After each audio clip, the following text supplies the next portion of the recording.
Shut up and sit down.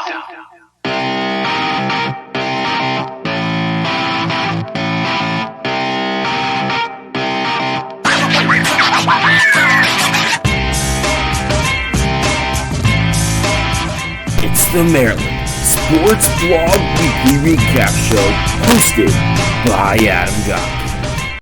Hello, everybody, and welcome back to another episode of MSB Weekly. I'm your host, Adam Gotkin, joined alongside three of our other MSB writers this week.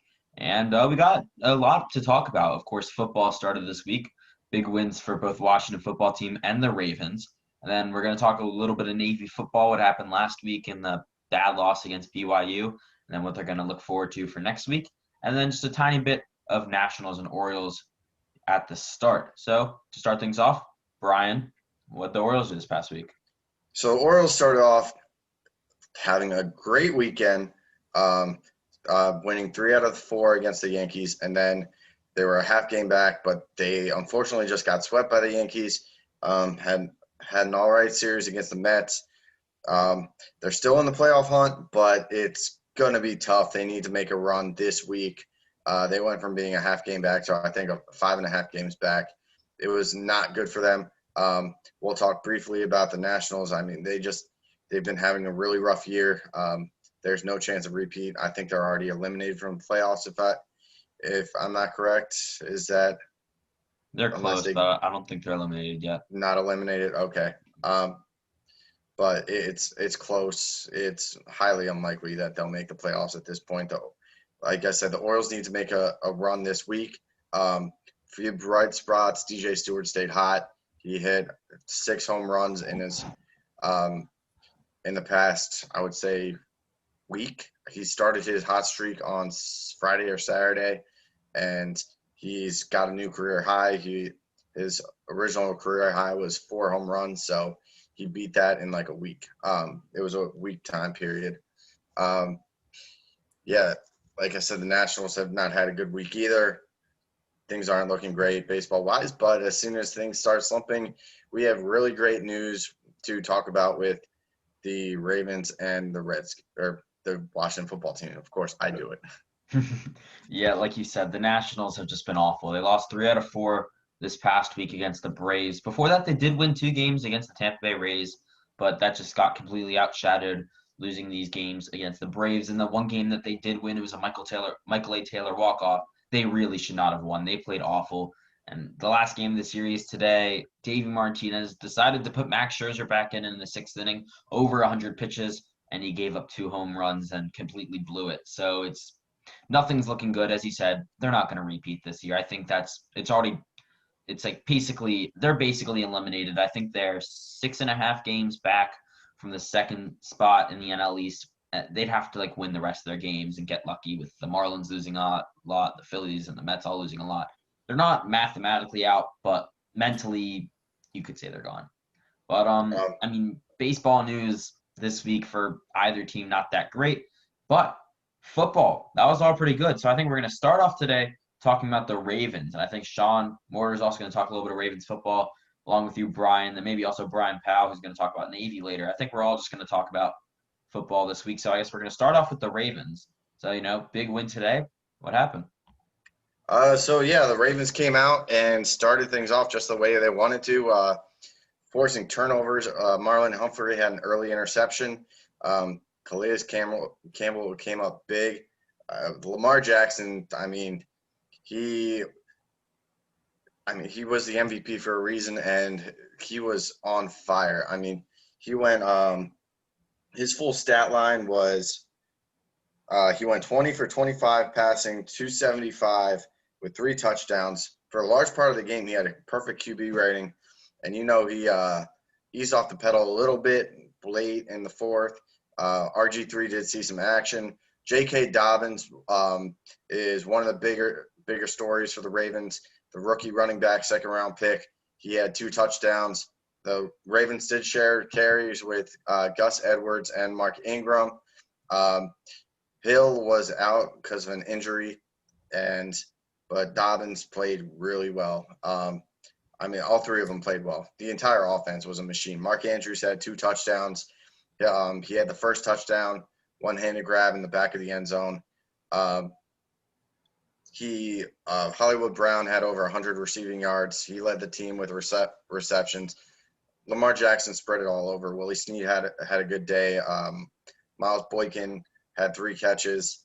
The one catch he was slipping, or only missed catch he was sleeping on in right outside or inside the end zone. But the Ravens defense looked great. They pressured and caused turnovers pretty much the entire game. There was a couple hiccups with giving up some big run plays, but other than that, they just looked dominant. I mean, there was no real home field advantage without having fans there. But the Ravens literally looked from the first, I would say 10 minutes, looked like they weren't going to give the Browns a chance. Baker Mayfield didn't look good. I mean, he pretty much looked like he did last year. OBJ was kept to 3 catches. Marlon Humphrey had him absolutely locked down. It was like he had handcuffs on him. It was just an overall great game. Justin Tucker was perfect on kicks. The only, I think, bad spot was one of James Posh's punt returns or punts. He didn't catch. He should have fair caught it, and it ended up winding on the 1 yard line. The way the Ravens answered was a 99-yard scoring drive, and that they got a touchdown out of. So it was just a great day for the Ravens, who won 38-6.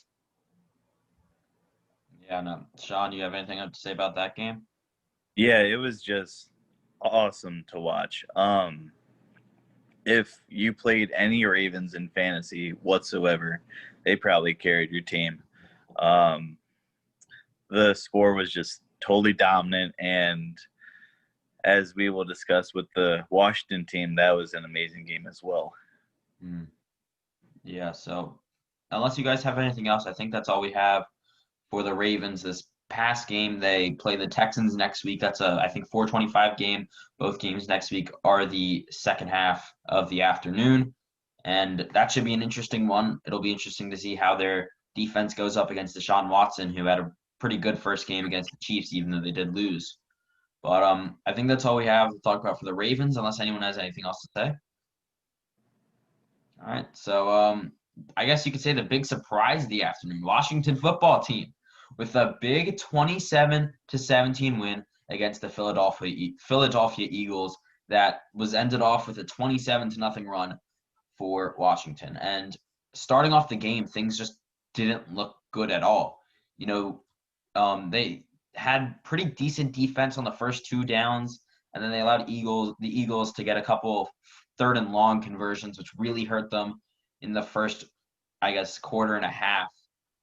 And other than that, after that first quarter and a half ended, they were just completely lights out. The secondary played a lot better, and they'll be even better next week if Kendall Fuller comes back. They really missed him this week in the secondary, and that was good. The defensive line was just unstoppable. I think they had, I believe, 8 sacks.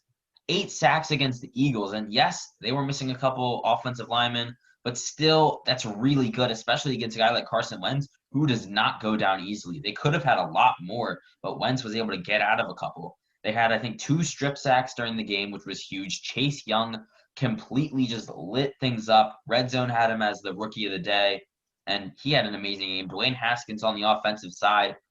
It was a decent stat line, 17 for 31 and 178 passing yards. It's about what we expected from him for week 1. It's not amazing, but he got the job done. He was able to score 27 points, and it's just accuracy, and it's getting his feet under him. It's stuff that can be fixed. It's not him not caring enough. It's not him not having enough talent. He has the talent. It's just getting that accuracy down. He missed a couple passes that he really needs to get on target. But overall, a decent week 1 for him. Other than that, Antonio Gibson showed a lot of really bright spots. He only had 9 carries and led the team in rushing yards. On the receiving side, Terry McLaurin led the team with 61 yards, 5 receptions. Logan Thomas looked pretty good at the tight end position, which is very good. He's still pretty new to that position. He played quarterback in college, but he scored a touchdown and 4 receptions for 37 yards. And the offensive line is awful.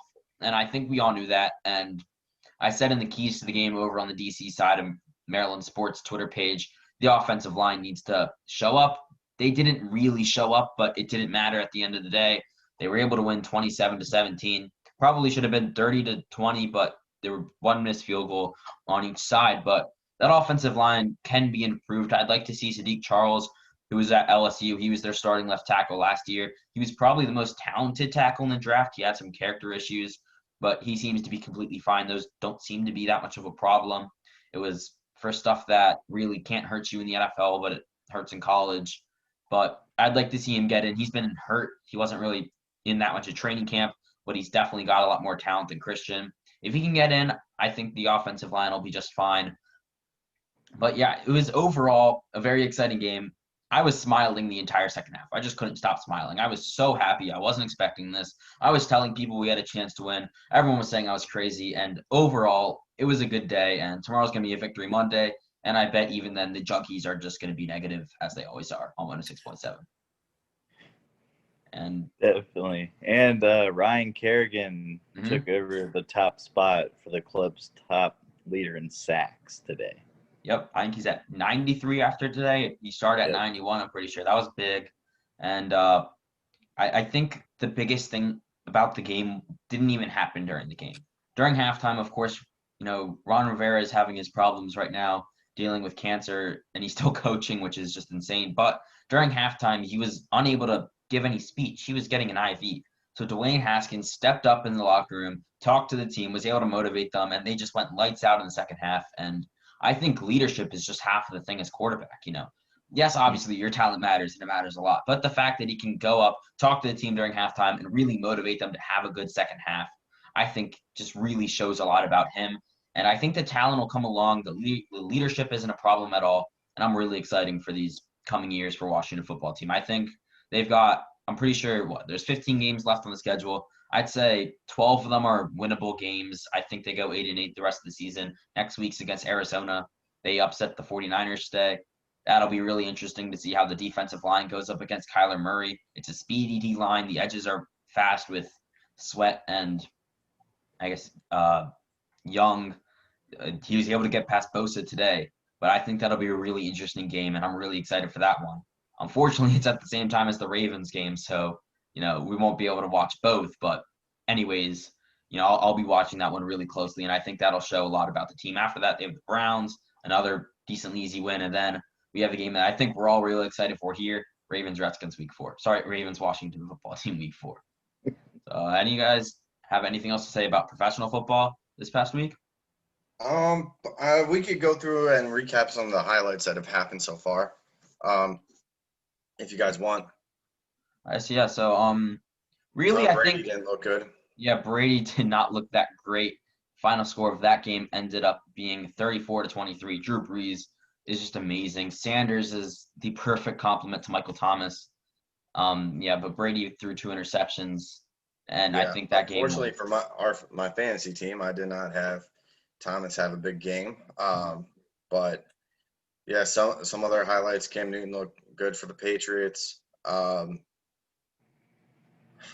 DeAndre Swift completely blew it for the Lions. The Lions had the ball. The Lions should have won that game. Yeah, under 30 seconds, they threw the ball into the end zone, and Swift, a rookie, first game in the NFL, just completely blew it, dropped it. The Bears were able to win, and hell of a day for a Chicago sports fan. That, and then about 30 minutes after that, a no-hitter for the Cubs. I think that was all of really, I guess you could say, important games. The Seahawks beat the Falcons. But other than that, they had a good win too. Yeah. They beat the Vikings pretty handily. Packers. Big game for Aaron Rodgers. He's showing that he's not done yet, even though they got a quarterback in the draft. But yeah, he's motivated. He's not happy about that either. He made it hurt. He wanted to get a weapon. Yeah, they needed one, and they decided to get Jordan Love. I don't know why. I think they should have gotten a weapon. I think Rodgers is just fine. I think he can go a couple more years, but that's what the Packers decided to do. So I think that's all we have for pro football this week. DC United? DC United lost to NYCFC this week. I believe that was their only game of the week. They lost to the Red Bulls on yesterday 2-0. The game before that, they drew NYCFC back on Sunday, and they're, I believe, about mid-table, fifth from the bottom, actually. Nope, fourth. But they're struggling right now. I think it's the same thing that we said last week. They just don't have a star. They've had some injury problems, but that's basically all that you can say about DC United. It's boring to watch. All right, let's go with Brian, the other Brian, and talk Navy. It was not a good game. No, not at all. Monday night was not a good game. They lost 55-3 to BYU. Ken Niumatalolo had made his decision during preseason camp that he was not going to hit based on COVID concerns and contact tracing concerns in order to keep his team healthy. He managed to keep his team healthy, but as he said, they suck at football right now. So he has made a decision this week after that game to start hitting. And another big thing dropped on late Friday afternoon, when Aaron Wilson, who covers the NFL for the Houston Chronicle, put out a tweet that said Perry Olsen, who was the presumed starting quarterback entering preseason camp this season, is transferring from the Naval Academy. He has not gotten a good recommendation from his offensive coordinator, Ivan Jasper, who said in preseason that that Perry Olsen did not impress him last season because Navy runs two offensive huddles in practice to get their second team as many reps as their first team and to keep the defense off balance by going quickly. And he had plenty of time to learn the offense and show himself and impress Coach Jasper, and that didn't happen. So it was an open competition, and Dalen Morris won it in preseason, but he struggled. They both struggled in the opener against BYU because the offensive line couldn't block anything. So they now have lost all their depth behind Morris because they have two unproven players and a sophomore and a junior, and then two freshmen as the depth and a quarterback. Xavier Arline is one of the freshmen. He's the prospect that they think could play eventually, probably next season, and he's supposed to be really good, but that really won't help him this season. And they open AAC play on Saturday at noon against Tulane, who came back and beat South Alabama in their opener this past weekend. And Tulane has always played the option tough, so it's going to be another tough game for Navy this week. And the other big news this past week was the Temple game that was supposed to be the 26th of September has been moved to the 10th of October because Temple hasn't been able to practice because of COVID concerns in Philadelphia, and their coach saw Navy's performance without hitting, and that really scared him of how his team would play in their opener. So he talked to the AAC, and since they had a mutual off week on the 10th, they moved that game to a 6:00 start on October 10th in Annapolis. Yeah, I think, as you said, hitting is so important, and when you don't do it that much, especially when you play a team like BYU, who's pretty good when it comes to physicality, I think just because of that, I had a feeling that they weren't going to have a good game, and they completely surpassed my expectations. I guess fell even further of how I thought they'd do, and it was not a fun game at all to watch. I think we all kind of had that last week when we did the podcast. We were all concerned about the no hitting. I mean, Navy runs a triple option. Like, how are you supposed to prepare your offensive linemen to run block and block it all if you're not hitting and doing those drills, in practice? Like, I mean, we saw it coming, but we hoped it wasn't going to be that bad. But BYU is a good team, and you didn't practice at all throughout camp, or didn't hit at all throughout camp. So it was a bad decision. Let's not sugarcoat it by Navy's head coach to not hit. I think he was in a tough spot because they lost David Forney, a starting offensive lineman on last year's team, to cardiac arrests in February. And that shook up the program completely because Coach Niumatalolo has a reputation for being a player's coach, and he treats his kids his players like they're his kids. So I think that, and he mentioned in the Zoom call this week a couple times how that loss really affected him and affected his decision making in terms of taking extra precautions for his kids. And it's showing because they've had Army's game against BYU that was supposed to be this Saturday has been moved because BYU has had a couple COVID cases pop up.